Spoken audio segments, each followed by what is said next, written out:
Aku sebenarnya masih takut untuk melakukan perjalanan laut lagi, tapi melihat laut yang cukup tenang membuat ketakutanku sedikit berkurang.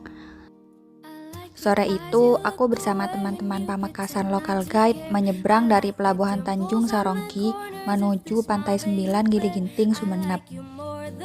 Kami duduk di bagian depan kapal, menikmati perjalanan laut yang cukup tenang dengan ombak yang tidak terlalu besar. Dari atas kapal, kami menyaksikan matahari mulai beranjak pergi. Di ufuk barat sana, semburat warna keemasan perlahan memenuhi kaki langit cantik sekali. Sudah beberapa kali aku menyaksikan matahari terbenam saat berada di tengah laut, dan itu selalu membuatku berdecak kagum dengan keindahannya. Ongkos kapal menuju Gili Genting sebesar 10.000 per orang dan juga 10.000 untuk motor, ditambah 2.000 untuk ongkos menaikkan motor ke atas kapal. Tak sampai 1 jam, kami tiba di Pelabuhan Beringsang Gili Genting sesaat sebelum azan maghrib berkumandang. Kami sholat maghrib terlebih dahulu di masjid tak jauh dari pelabuhan, baru deh setelah itu menuju Pantai Sembilan. Hari sudah gelap, perut mulai minta jatah untuk diisi. Kami pun menyantap bakcil yang dibawakan Mak Wasila untuk mengganjal perut. Sayang sekali dia gak bisa ikut. Mak, bakmu sampai sini, Mak. Perut belum terisi penuh. Mas Vicky mengajak kami menemui Pak Kades Beringsang terlebih dahulu. Beliau menyediakan sebuah homestay untuk kami tempati. Oh iya, jika ingin bermalam di Pantai Sembilan, gak perlu khawatir, ada sekitar 22 homestay yang berderet di pinggir pantai. Selepas membersihkan diri, kami berjalan menyusuri pantai hingga sampai di landmark bertuliskan Pantai Sembilan yang diterangi cahaya lampu. Malam minggu begini, Pantai Sembilan terasa hidup. Banyak warga lokal Pulau Gili Genting yang berwisata ke sini. Semakin malam semakin ramai. Gazebo yang berderet di pinggir pantai diterangi cahaya lampu warna-warni membuat Pantai Sembilan lebih berwarna. Aku melihat beberapa anak sedang asyik bermain bola di pinggir pantai. Balik ke homestay, ternyata Pak Kades sudah menyediakan ikan bakar. Makan lagi dong kami. Padahal baru selesai makan bekal yang dibawa dari rumah. Terima kasih Pak Kades, ikannya enak banget. Baru habis nangkap langsung dibakar, masih fresh from the sea nih. Malam mulai larut. Kami pun mendirikan tenda di depan homestay. Udah niat banget pengen camping di sini. Yang expert dalam mendirikan tenda cuma Mbak Sinta dan Mas Arif. Aku, Ila, Dek Holif, dan Rajo cuma jadi tim hore, cuma bikin rusuh, hehe. Menurutku, Pantai Sembilan sangat nyaman untuk camping.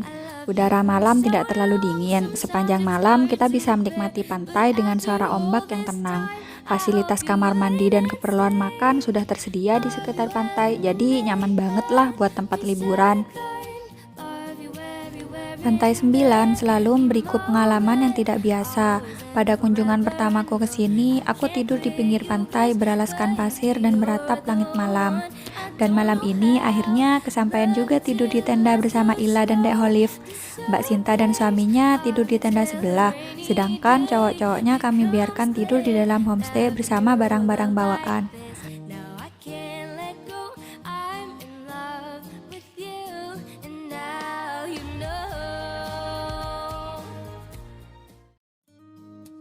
Selamat pagi. Selepas salat subuh, kami bersiap menuju Pantai Kahuripan yang berjarak sekitar 8 km dari Pantai Sembilan. Niatnya mau melihat matahari terbit, tapi aku gak yakin bisa karena nunggu Mas Vicky lama banget jadi kesiangan. Di pagi yang masih buta, kami naik motor melewati rumah penduduk yang kebanyakan berpagar bambu dan sangat rapi. Akses jalannya sempit dan tidak terlalu mulus, tapi masih nyaman untuk dilewati. Rupanya semesta belum mendukung. Mentari pagi enggan terlihat tertutup oleh awan kelabu. Karena sudah tidak memungkinkan melihat sunrise, kami mengubah rencana, membelokkan motor ke jalan setapak berbatu menuju pantai berpasir putih. Beruntungnya kami ditemani Bang Ali, temannya Mas Vicky yang orang asli Gili Genting, sehingga bisa sampai di tempat secantik ini. Kami menuruni tebing untuk melihat keindahan yang sesungguhnya. Ternyata ada yang sedang camping di sini. Seru kayaknya, keluar dari tenda langsung disuguhi pemandangan laut dan matahari terbit. Di bagian selatan, daratan yang menjorok ke laut ditumbuhi pepohonan terlihat seperti kepala lumba-lumba. Sedangkan di bagian utara, terdapat batu berbentuk orang yang sedang duduk menghadap ke laut. Aku suka tempat ini, garis pantainya tidak terlalu panjang dengan pasir putih dan air lautnya yang jernih. Gemuruh ombaknya terdengar lebih keras dan lebih agresif menjilat bibir pantai, menyisakan buih kemudian menghilang.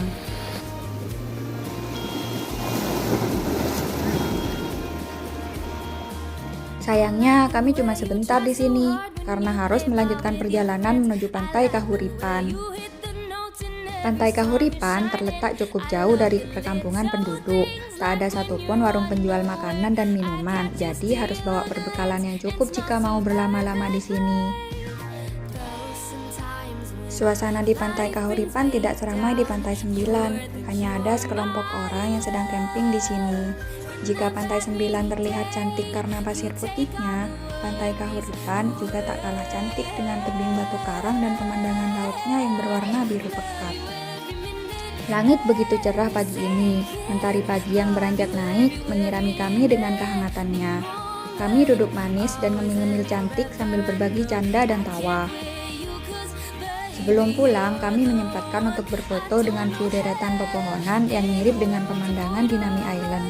Jadi berasa di Korea gitu. Dalam perjalanan pulang, kami melihat segerombolan sapi yang sepertinya dibiarkan lepas begitu saja oleh pemiliknya. Akses jalan ke Pantai Kahuripan memang tidak terlalu sulit, tapi musim kemarau begini jalanannya berdebu. Sampai di Pantai Sembilan, baru kelihatan debu yang menempel di motor sangat tebal.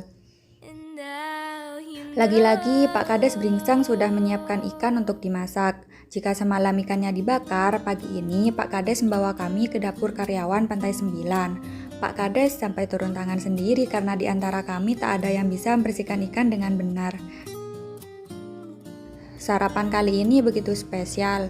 Menu ikan goreng terasa sangat nikmat dimakan bareng-bareng. Daging ikannya putih, bersih, tebal, dan lembut. Aku yang biasanya nggak terlalu suka ikan jadi ketagihan. Ditambah lagi makannya di pinggir pantai kayak gini. Tak terasa matahari semakin terik. Jam di layar HP menunjukkan pukul 9.30. Kami hanya perlu berjalan beberapa langkah dari homestay ke bibir pantai. Airnya yang jernih membuatku tidak tahan untuk menceburkan diri. Kami bersenang-senang, berenang sepuasnya, naik ke atas perahu, lalu melompat ke dalam air. Kami juga seru-seruan main bola dengan anak-anak lokal Gili Genting. Pada momen ini, aku merasa ini liburan yang sesungguhnya. Merefresh raga dan pikiran yang penat karena urusan pekerjaan. Rasanya tak ingin menyudahi kesenangan ini. Sejak virus corona mewabah, beberapa rencana traveling harus kami batalkan. Alhamdulillah, kini memasuki new normal, tempat wisata di Madura mulai dibuka kembali. Begitu mendengar Pantai Sembilan mulai dibuka, kami langsung berangkat untuk melepas rindu yang sudah lama terpendam. Rasanya senang banget, laksana rindu yang tertunaikan. Tepat setelah duhur, aku dan Rojo pulang lebih awal karena mengejar waktu. Pukul 2 siang aku sudah harus tiba di Pamekasan, sementara teman-teman yang lain belum selesai beberes. Aku sangat berterima kasih kepada teman-teman Pamekasan Local Guide, Ila, Mbak Sinta, Dek Olive, Rajo, Mas Vicky, Kak Ipeng, dan Mas Arif yang menjadikan liburan ini sangat menyenangkan. Sampai jumpa di liburan berikutnya ya.